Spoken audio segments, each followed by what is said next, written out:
Hi, and welcome back to Midwest Running. Today, I want to talk to you about a shoe that I purchased with my own money recently. This is the Mizuno Neo Vista 2. This is a shoe that I purchased at my local running store recently. I'm putting some mileage in it.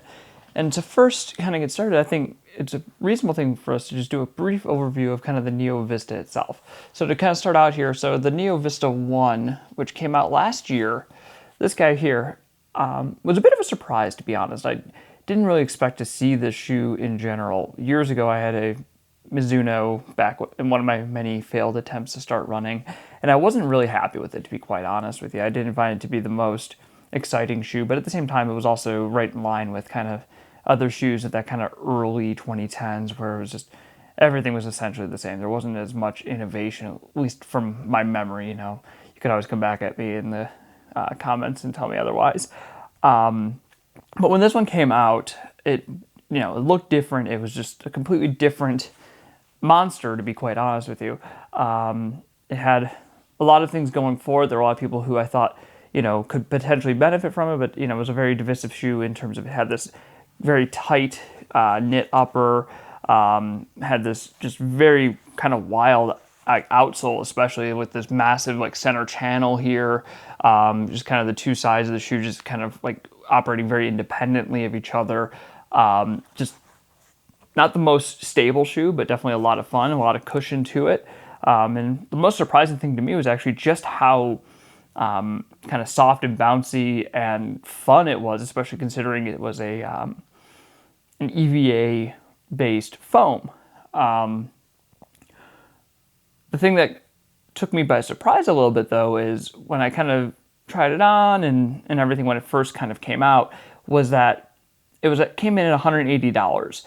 That to me seemed a little bit high because after running in it for a little bit, my mind immediately thought this was very much just kind of like a daily trainer, or maybe something you can pick up the pace in, definitely, but it didn't really give me much in the way of anything that was above and beyond, and I felt like 180 was probably a little bit of a high price point for this shoe. So then in the intervening months, Mizuno put out the Neo Zen, which is extraordinarily similar, had a little bit of a better fitting upper. I think had a little bit of a looser knit to it. And the biggest difference was it didn't have the plate in here, and it was just all the foam. And it was a slightly newer composition of the Mizuno Energy Next foam. Again, still an EVA based foam, but it was a little bit softer. I felt it had a little bit more rebound to it. And so when that shoe hit the market, that one kind of struck me as, okay, well, this is the daily trainer that we're looking for. And the Neo Vista kind of starts falling up into more of that tempo, maybe super trainer, but still kind of lost in whatever it was meant to be. It still wasn't super clear. So that kind of brings us to today with the Neo Vista 2. So this one hit the market back in the last month or two now. It retails for about $200. I got this at my local running store. The biggest thing, just kind of give some specs on it. This shoe is a US men's size 10.5, whereas my Neo Vista 1 was actually a size 11, and part of that primarily had to do with just the fit of the upper. The 10.5 just never really fit me comfortably, so I had to go to the size 11 on the original version, but the 10.5 fits a lot better here, lengthwise, widthwise.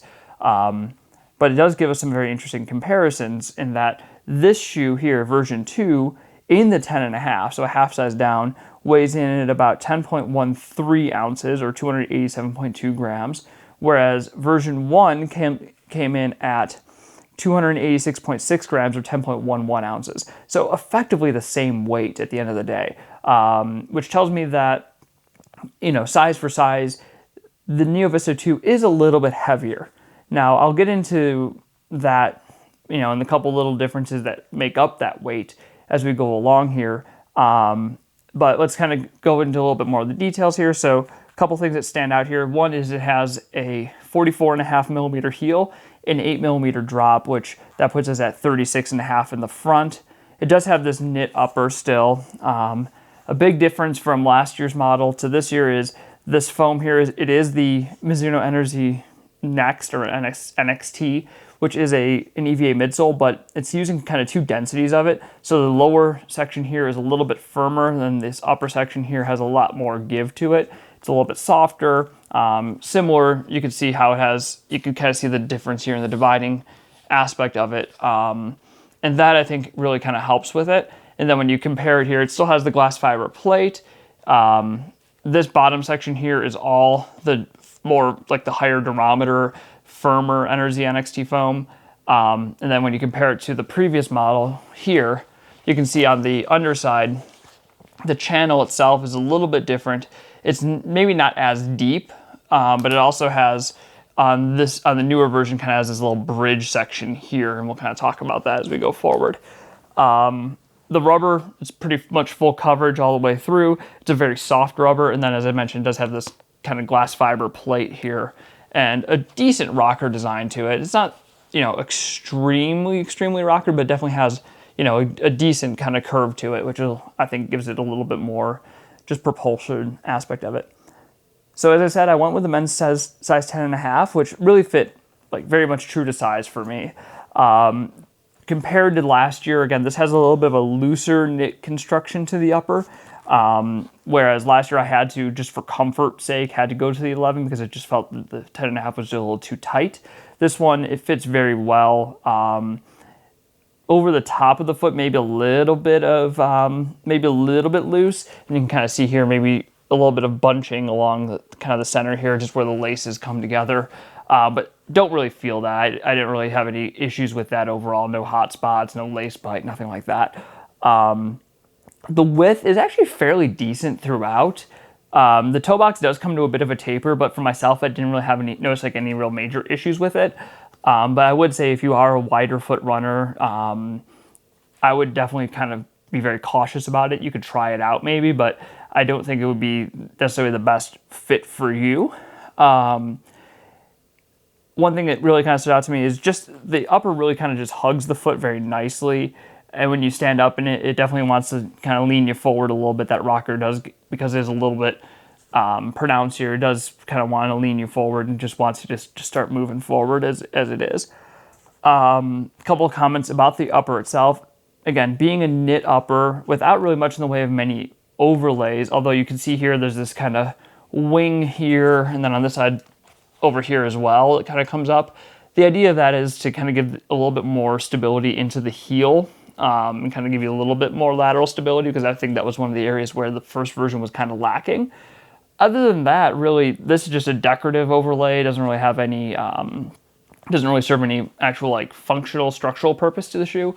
So you have a lot of just this knit material. So you have to compromise a little bit. You have a thicker material just at baseline, which is not going to breathe as well. They put a decent number of ventilation holes, but I will say in general, not the most breathable shoe you're going to put on. Otherwise, when you kind of look at the construction of the upper here, you have decent Achilles flare here. You do have a nice pull loop here. At the front of the shoe here, you also have a pull loop kind of over where the tongue would be. And I think that really makes it easy to get the shoe on, especially when you compare to last year's. Didn't have this front loop.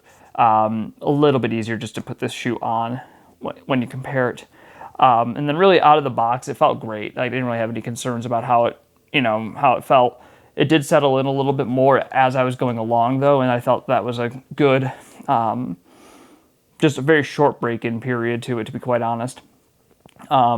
So in terms of the running for this shoe, I took this out on short runs, with some faster efforts in it, some double-digit days as well. When I picked up the pace in it, I felt that it really did a good job of responding to it. But really, the best thing for it, I felt, was when you just kind of cruised in it. I honestly, one of the things I want to do is I want to put it through a little bit more of a structured workout with maybe a fartlek or something like that. Whereas previously I did some strides and stuff and it felt great, but maybe doing, a few minutes on off kind of deal might give me a little bit more of an idea of how it feels when you really try to vary up the pace. But I suspect it'll hold up to that quite well. Underfoot, really the foam is nice and soft. It has a good energy return. It's actually kind of surprising, honestly. It feels like I had to double and triple check that this is actually an EVA foam. It really does have a similar kind of feeling to maybe some of the PEBA-based foams that, you know, we're kind of used to. And I think some of that actually has to do with the way that the undersole, or the outsole, and kind of this bottom section of the midsole is designed, because it has a lot of room for that foam to kind of expand with every step, so it's not as struck in there. When I do compare it to last year's model, like I mentioned, the channel here is a little bit shallower, I feel.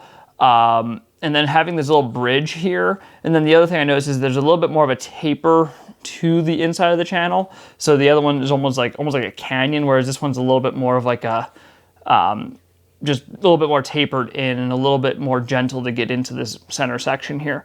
And by doing so, I think that that really helps add a little bit more stability in conjunction with these wings. It is not the most stable shoe by any means. I would not recommend this as a shoe for people who need stability, but really when I compare it to previously, when I take a tighter corner with it, things like that, this did feel better. I did not feel like my foot was just going to go over the side of it, where I felt like if I cornered very tightly or quickly with the original version, that was going to be the case. The outsole rubber on it, it has a very minimal, you can probably maybe see a little bit here, it has a very minimal tread pattern to it. It's not the most aggressive tread pattern. And even just with my, 20-ish, 25-ish, 30 miles that I have in there, I do see a little bit of a wear. So that is something I am going to keep an eye on. I have not really had the opportunity to run in it in anything more than maybe slight damp conditions, make post-rain kind of thing. But on the dry, it is very, very comfortable, very grippy. I think in the wet, it may start to suffer a little bit just because it is overall really pretty smooth rubber. Given everything, I think, the upper itself is holding up nicely. I think where we are going to see some wear, the foam itself is probably going to hold up for a decent amount. I think it's going to be the rubber, this outsole rubber, that's going to really kind of limit it. That being said, I do expect you'll probably still be able to get a decent amount of mileage on it before it's completely gone. So kind of thinking about pros and cons. So one of the big things I do like about it is it's very, very comfortable. You put that on, it feels like really just a good extension of your foot. And then you get that extra rocker aspect to it. It just wants to roll, wants to push you forward. It keeps you moving. And the other thing, and this is a pro for it, is it really doesn't have much in the way of any ground feel, which for people who really don't want to feel, who really want that disconnection, who just want to feel their legs working and not have as much of that impact and everything, this is going to be really good for kind of saving your legs for those, especially on those longer runs, and just getting you through it with less of that impact stress. One of the cons, like I mentioned before, the breathability in it, it's not the greatest. It is definitely an improvement, but it still needs some work, I think.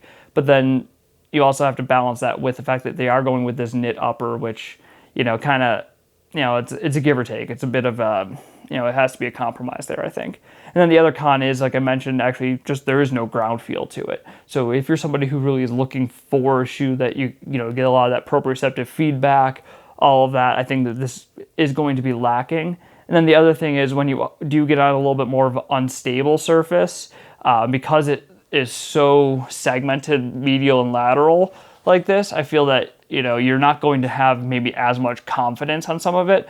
It is better than version 1 though, so I wouldn't rule it out as a shoe you can comfortably use in those situations. Now, when we talk about where's this shoe, where does it compare? So remember, this is a $200 shoe with an EVA midsole, a glass fiber plate. To me, with the price range and some of the features in it, it falls into kind of like that super trainer category. Now, whatever that's supposed to mean these days, because I think, for a while it's like, is it race foam with a plate of some sort, or is it just a really high stack shoe? How I tend to look at this shoe is I put it into kind of a bit of more of a long run. You can pick up the pace in it. It's just going to be your mileage eater, especially for, your marathon trainers, half marathon trainers, those people who just really need to rack up miles on miles. So in that vein, I think that there's a couple shoes that come to mind initially where this could be a really good fit. So the first one is actually one that I recently reviewed, is the Hyperion Max 3 from Brooks. I think this falls very, very similar. It has a plastic plate. It comes in at that $200 price point. I really think that, you know, having the dual foam here, this time using a PIBA upper with more of a nitrogen EVA lower section here, but much firmer. Like this EVA is a lot firmer than either of the EVAs on the Neo Vista 2. I think this one does a very similar job here. It's great for those kind of cruising efforts. If you want to pick up the pace for different, you know, for different things as part of like a, you know, your training cycle and everything, it can hold up to that quite well. But at the same time, it really just fits that kind of long cruiser kind of ethos. The next one I think of comes to us from our friends at ASICS, and that's the Super Blast 2. I think this is actually a very similar shoe in a lot of ways. It has a huge stack of a nice soft foam. This is the FF Turbo Plus, which is the race day foam from last year. Now I know it's being used on some of their shoes, the Metaspeed shoes this year, but they also now have the FF Leap that's being incorporated into that. But here's the FF Turbo Plus, and then the bottom layer here is like the FF Blast Plus. So instead of having a like a plate in here for stability purposes, it's got a big stack of foam, and then it has this outer layer of kind of the higher durometer EVA foam that kind of helps keep it from getting too soft, lets it be decently rigid, have a good roll through, follow through. Personally, I find that the Neo Vista 2 in comparison is better for if you want to pick up the pace in. I feel that this one is definitely a set it and forget it, just cruise kind of mileage eating shoe. Yes, you can pick up the pace in this, but I feel like I have to put a lot of work into it just to do that.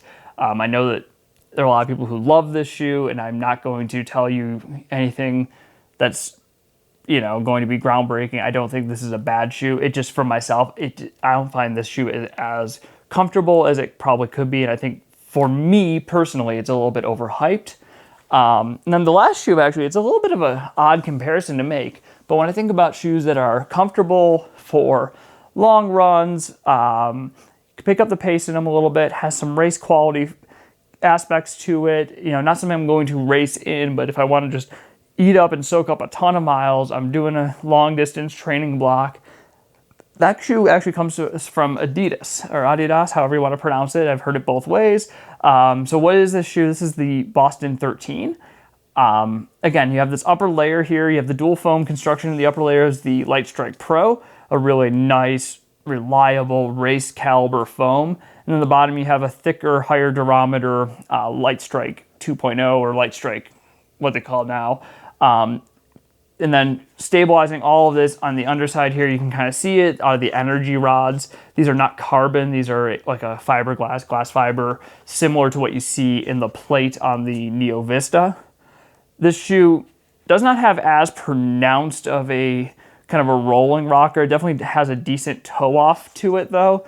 But again, this is a shoe that, you know, I put on, I can just knock out miles, just constantly. Really no issue with that. If I want to do some strides, if I want to do a fart, like if I want to put some tempo work into it, not a problem. Again, not the best tool for the job, but kind of a good compromise. You know, I have to put in a lot of miles, but I have to put some work in the middle of that mileage kind of shoe. Now, one of the things that comes in when I compare this shoe to the Neo Vista, to the Super Blast 2, to the Hyperion Max 3, all three of those shoes, the Neo Vista 2, the Hyperion Max 3, and the Super Blast 2, all come in at $200. This one, on the other hand, is a bargain. This is actually $160. And I think that it holds its own against those. Yes, it doesn't have as thick of a midsole. It is only 36 millimeters at the heel, but it really does a good job. The Light Strike Pro is a foam that's going to last you forever. I think this is just a really good bargain of a shoe. Again, maybe not quite to that level, especially when you start getting up to the high double-digit mileage. So once you're getting into those 17, 18, 19, 20 mile runs, this may not be your favorite shoe, especially if you're trying to, you know, just save your legs and, you know, not beat yourself up too much. This might not be the best for that, but really, I think this is just a solid effort, a solid shoe from Adidas, and it's coming in at a significant discount when you compare it to the others. So who do I think that the Neo Vista 2 is best for? I really think it's great for those who are, as I said, racking up the miles in their training. They're training for a marathon, they're training for a half marathon. You just want something that you can just throw on and not have to think too much about. You got your easy runs in the middle of the week, you get your long runs on the weekend. Even if you have a workout, it'll probably work just fine for that. There are better tools for a workout, for a tempo run. But again, if you are just buying that one shoe, this would, I think, be a really good option for you in that category. As I said, it does fall into that kind of more nebulous world of a super trainer. To me, again, I think of a super trainer as being something that can handle just high mileage work. You can put in some pace to it. It may not be the best for that, but it's more durable, it's more comfortable than your standard daily trainer. Usually a little bit lighter weight, has some of the higher energy return aspects that are similar and associated with like the race day shoe, but it's not as aggressive. I think that that's a really good option for that. But if you're somebody who really needs a lot of stability or you have wider feet, I would really avoid the Neo Vista 2. I don't think it's going to be your best bet.